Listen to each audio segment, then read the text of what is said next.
think of the vinyl that you're gonna receive, Now or Nowhere? Because it's purple and see-through, and I love the record!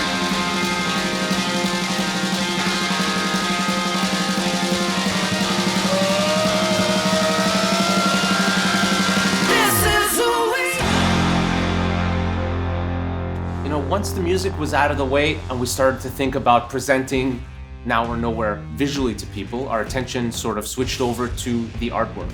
And, you know, we've been working with this incredible photographer named Mikhail Timer. We were thinking about doing this crazy, like, portrait idea where we take a picture and split it up on this really cool wall in different portraits, and it would have been really wild. We booked a full day shoot in a studio. The Damn Truth just styled themselves as they do so well.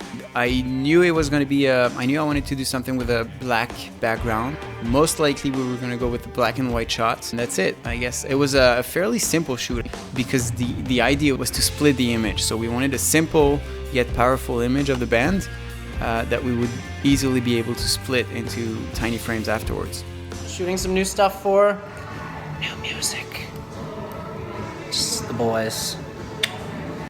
And all that went great, but when presented to us the kind of semi-final product, I think we all felt that it wasn't strong enough for the kind of music that's on the record. This record is hopeful and it's positive, and yet it's loud and in your face and it's rock and roll.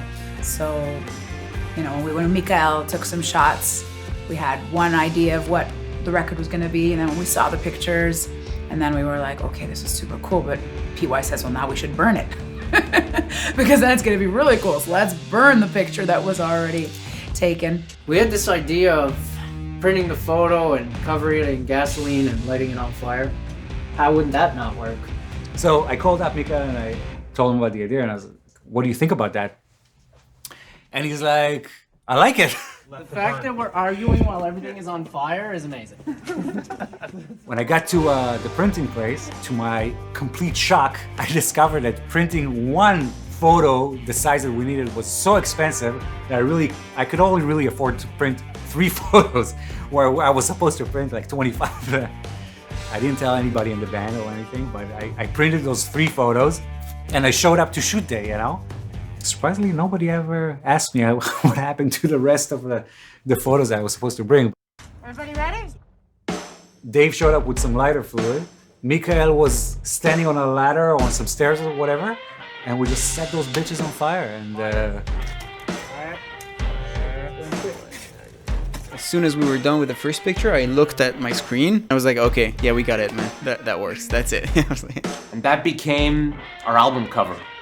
You know, the other really important component of our album artwork is Zoe Flanelli, and she just does the coolest psychedelic 60s, 70s inspired kind of artwork. And you know, we're looking for someone who is going to be able to bring the real photography that we shot for the album artwork and mix it with this kind of fantasy world. I sent her some pictures of these flowers from sort of offerings in Hindu faith that are given, you know, as offerings to the gods.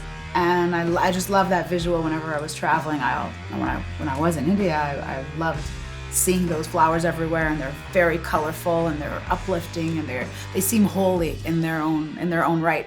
So I wanted those flowers somewhere.